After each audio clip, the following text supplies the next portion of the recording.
आज मैं आप सभी को एक कहानी सुनाऊंगा। इसमें बहुत अच्छा एक संदेश दिया गया है जो आपको आपकी जीवन में बहुत काम आएगी।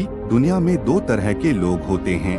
एक वे जो छोटी सी प्रॉब्लम आने पर घबरा जाते हैं और दुखी हो जाते हैं। दूसरे वह लोग होते हैं चाहे कितनी भी बड़ी मुश्किलें उनकी जिंदगी में आ जाएं, लेकिन वह हमेशा खुश रहते हैं।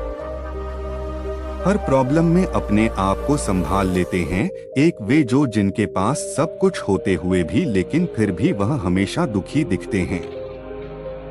आपको हमेशा वे दुखी ही मिलेंगे। और दूसरे वे जिनके पास कुछ हो या ना हो लेकिन वह आपको हमेशा खुश दिखते हुए मिलते हैं, मुस्कुराते हुए मिलते हैं। आज हम ऐसे ही एक के बारे में बात करेंगे।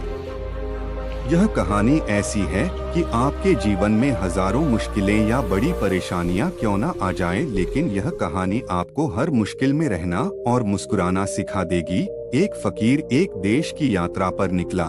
जब रास्ते में रात हो गई तो वे एक व्यक्ति घर रुक गया। उस व्यक्ति का नाम था आनंद। आनंद ने उस फकीर की खूब सेवा की और दूसरे दिन आनंद ने फकीर को उपहार देकर विदा किया। वह फकीर आनंद की सेवा से बहुत खुश हो गया और दुआएं देने लगा कि हे भगवान, आनंद को हमेशा खुश रखना और वह हमेशा दिन प्रतिदिन आगे बढ़ता ही रहे।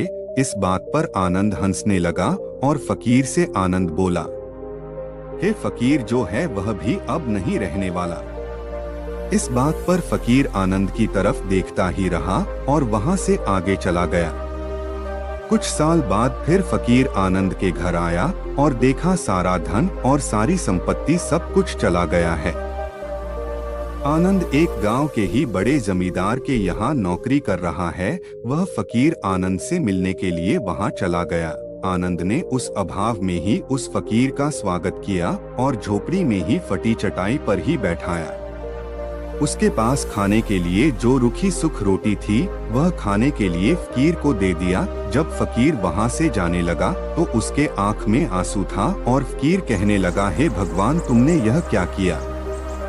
तो आनंद फिर हंसा और कहने लगाया, अरे फकीर, तू क्यों दुखी हो रहा है?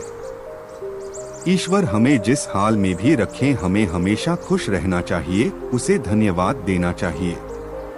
समय सदा बदलता रहता है और इतना ही नहीं, यह भी नहीं रहने वाला है। इस पर फकीर सोचने लगा कि मैं तो केवल वेश से ही फकीर हूँ, लेकिन सच्चा फकीर तो तुम हो आनंद।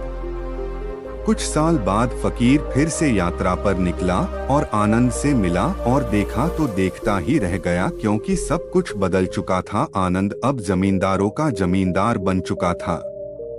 उसे मालूम हुआ आनंद जिस जमींदार के यहाँ नौकरी कर रहा था उसकी कोई संतान नहीं थी और अपनी सारी संपत्ति और जायदाद आनंद को दे दी।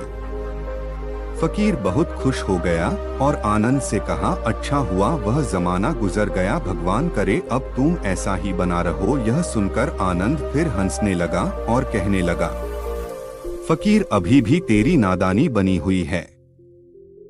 फकीर ने फिर आनंद से पूछा, क्या यह भी नहीं रहने वाला? तो आनंद ने उत्तर दिया, हाँ, या तो यह चला जाएगा या फिर इसको अपना मानने वाला ही चला जाएगा।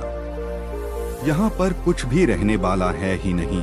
अगर कोई चीज शाश्वत है तो वह है हमारी आत्मा, वह है हमारी मन की शांति, वह है हमारे मन का सुकून, और बाकी जो कुछ भी है वह हमेशा रह ही नहीं सकता। फकीर ने आनंद की बातों को बहुत ही ध्यान से सुना और वापस चला गया। जो होता है उसे स्वीकार करो। कुछ सालों के बाद फिर फकीर जब उस गांव से गुजरा तो आनंद का महल तो है लेकिन उसमें आनंद ही नहीं है।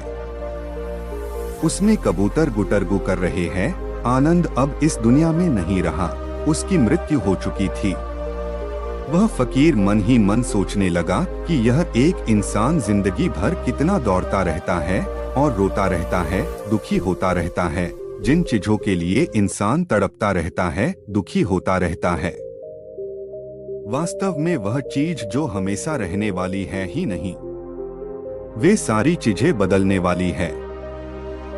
यह कहानी यह शिक्षा देती है कि हमारे जिंदगी में जब भी कोई मुश्किल, तकलीफ या दुख आए तो हमें यह सोचना चाहिए कि जिंदगी में इससे पहले मुश्किलें या उलझने आई तो क्या वे हमेशा रुकी रही।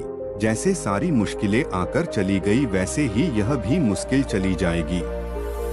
यह भी हमेशा रहने वाली नहीं है। तो आप हमेशा याद रखिए कि जिंदगी में कितना भी बड़ा दुख क्यों न हो वह हमेशा रहने वाली नहीं है। ये दुख भी चले जाएंगे।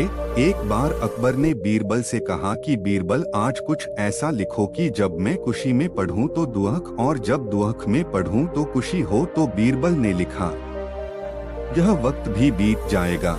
ये एक ऐसा वाक्य है, जब इसे खुशी में पढ़ेंगे तो दुख होगा और दुख में पढ़ेंगे तो खुशी होगा।